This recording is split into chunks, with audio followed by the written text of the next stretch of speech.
আমার সাথে খেলতে যাস না। আমার সাথে খেলতে গেলে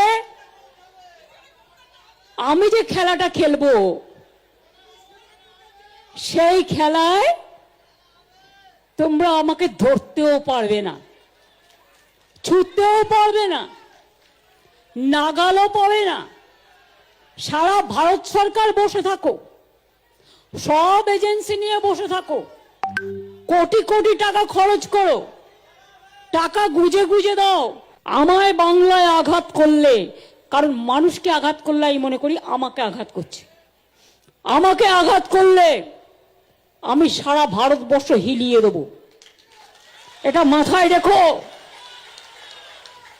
ইলেকশনের পরে আমি একটু দেশটা চষে বেড়াবো। বাংলা দখল করার এত লোভ কেন?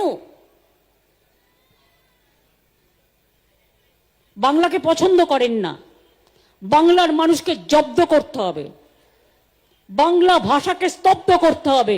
আগামী ইলেকশনে গুজরাটে বিজেপি হারবে, এটাও মাথায় রাখুন। এখন থেকে ভবিষ্যৎবাণী করে দিচ্ছি, ও বাংলা দখল করতে গিয়ে গুজরাট হারাবে, আর দেশ তো হারাবে।